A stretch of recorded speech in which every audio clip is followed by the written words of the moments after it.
Представьте себе утро 2026 года. Вы стоите на платформе центрального вокзала Берлина.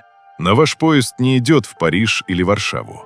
Ваш маршрут – Транс-Атлантропа-экспресс. Конечная станция – Лагос, Нигерия. Через 3 часа пути за окном исчезают зеленые леса Европы.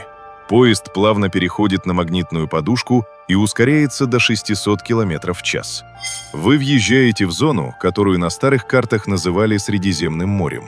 Но вместо лазурных волн перед вами разверзается бездна. Белая ослепляющая пустыня, покрытая коркой соли, уходящая за горизонт.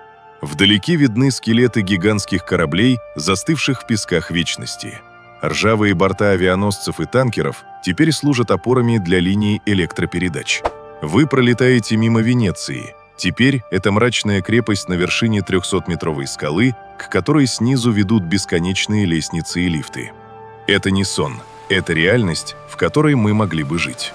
Это мир победившего бетона, мир, где человек решил, что он сильнее планеты. Мир Атлантропы. Сегодня мы разберем по секундам, как одна безумная идея могла предотвратить самую страшную войну в истории, превратить Африку в центр цивилизации и навсегда лишить человечества его самого прекрасного моря. Герман Зёргель. Человек, который хотел передвинуть материки. Кто же был этим человеком, решившим переписать географию? Его звали Герман Зёргель. Тихий, интеллигентный баварский архитектор, который не носил погон и не стремился к власти. Но его идеи были опаснее любого оружия. Шел 1928 год. Европа была похожа на избитого боксера, который пытается подняться с ринга после Первой мировой. Экономика в руинах, повсюду безработица, а за углом уже слышны тяжелые сапоги зарождающегося нацизма. Зёргель смотрел на все это и видел корень проблемы в одном – в тесноте. Нациям не хватало жизненного пространства. Но пока одни предлагали захватывать соседей, Зёргель предложил нечто иное. Он сказал: «Зачем нам воевать друг с другом за клочок земли, если у нас под боком пропадает целый континент?» Его взгляд упал на Средиземное море. Он знал физику процесса. Средиземное море – это, по сути, испаряющаяся чаша. Оно теряет больше воды под солнцем, чем получает от рек. Единственное, что держит его уровень, это узкий Гибралтарский пролив, через который вливается Атлантика. Зёргель взял циркуль и провел одну линию. Здесь. Мы построим дамбу здесь. Давайте на минуту забудем о политике и погрузимся в инженерное безумие Атлантропы. Зёргель планировал не одну дамбу, а целую систему. Первая и главная – Гибралтарская. Длина более 30 километров, высота 300 метров. Это сооружение должно было содержать в себе столько бетона, сколько не производила вся планета за десятилетия. Внутри дамбы планировалось разместить гидроэлектростанции, способные питать всю Европу и половину Африки. Вторая дамба должна была перекрыть Дарданеллы, чтобы удержать уровень Черного моря. А третья, самая важная стратегически, соединить Тунис и Сицилию. Эта перемычка разделила бы Средиземное море на 2 части. В западной части уровень воды должен был упасть на 100 метров, в восточной – на 200. Общая площадь Новой Земли – 660 тысяч квадратных километров. Это больше, чем вся территория современной Франции. Зёргель уже распланировал каждый километр. Здесь будут новые города, здесь гигантские ирригационные каналы, которые погонят воду вглубь Сахары, превращая пустыню в сад. Но была одна деталь, о которой архитектор предпочитал молчать. Соль. Из моря должна была уйти вода, но не соль. На месте лазурных берегов должна была остаться ядовитая, мертвая пустыня. Теперь перенесемся в точку невозврата.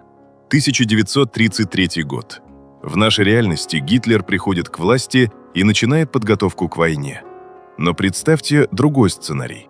Кризис настолько глубок, что немецкое общество и элиты делают ставку не на идеологию расового превосходства, а на технократию. Зёргель становится министром будущего. Его проект «Атлантропа» объявляется национальным приоритетом. Это новый курс, только в масштабах всей планеты. Германия предлагает Британии и Франции сделку. Вместо того, чтобы готовиться к взаимному уничтожению, давайте построим новый мир. Франция, истощенная страхом перед новой войной, соглашается. Британия, видя возможность контролировать новые земли в Африке, ставит свою подпись. Начинается эпоха Великого бетона. Миллионы безработных со всей Европы устремляются на юг Испании. Вместо танков заводы Круппа начинают выпускать гигантские экскаваторы и турбины.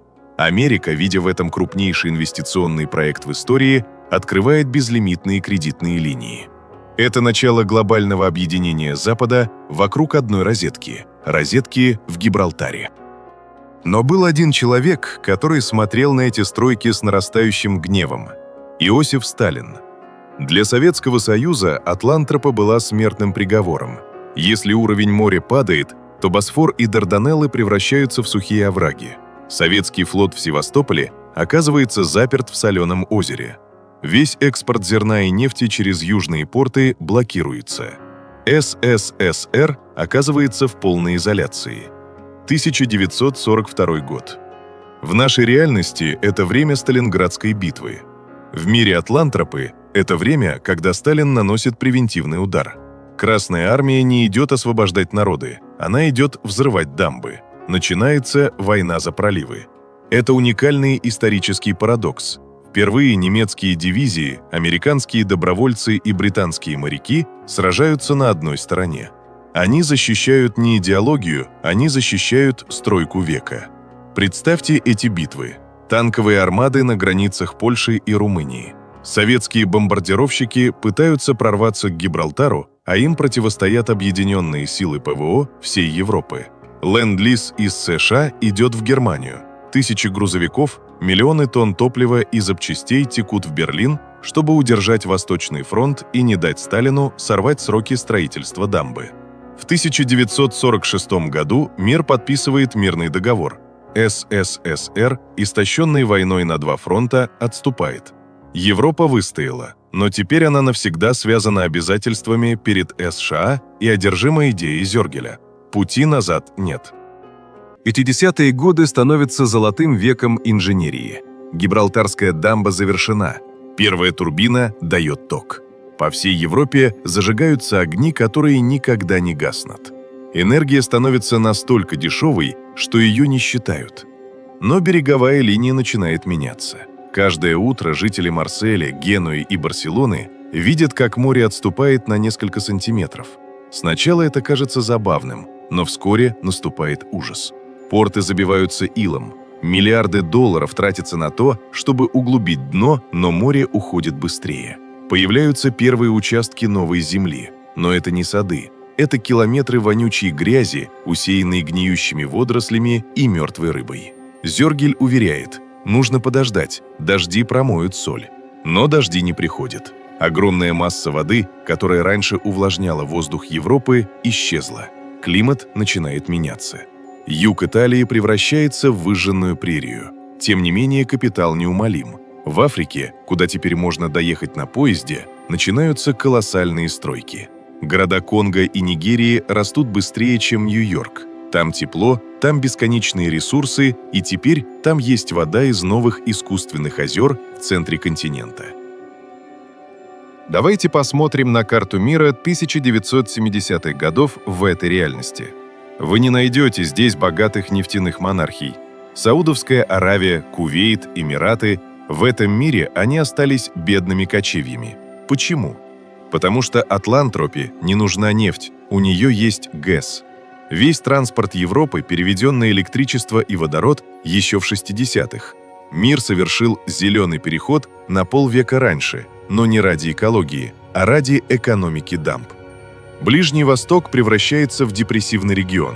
Капитал течет в Африку и Южную Америку.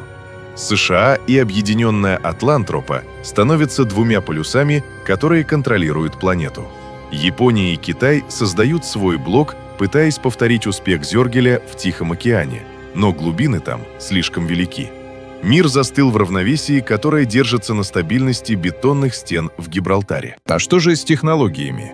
В этом мире прогресс идет по другому пути. В 1971 году в притории ЮАР рождается мальчик по имени Илон Маск. В нашей реальности он уехал в Америку в поисках мечты. В мире Атлантропы ему не нужно никуда уезжать. Южная Африка 90-х – это технологический рай. Это место, где капитал атлантропы встречается с ресурсами континента. Маск основывает свою компанию не в Калифорнии, а на берегу озера Чад, которое в этой реальности превратилось в гигантское внутреннее море. Его ракеты стартуют с экватора, это дешевле и эффективнее. К 2010 году первая база на Марсе уже построена, и она финансируется консорциумом африканских банков. Космос стал новой границей, потому что на Земле границ больше не осталось. Но за этот блеск технологий приходится платить.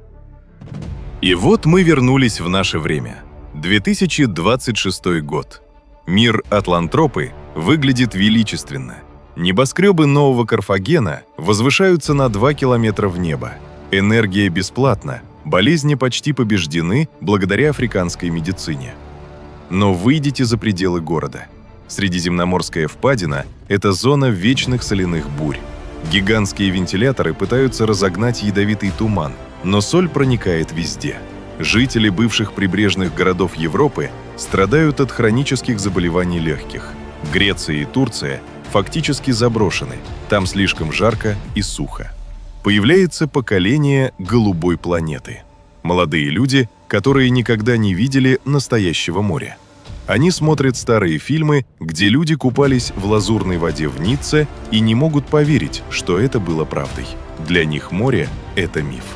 В 2026 году радикальные экологические группы выдвигают ультиматум: взорвите дамбы, верните море.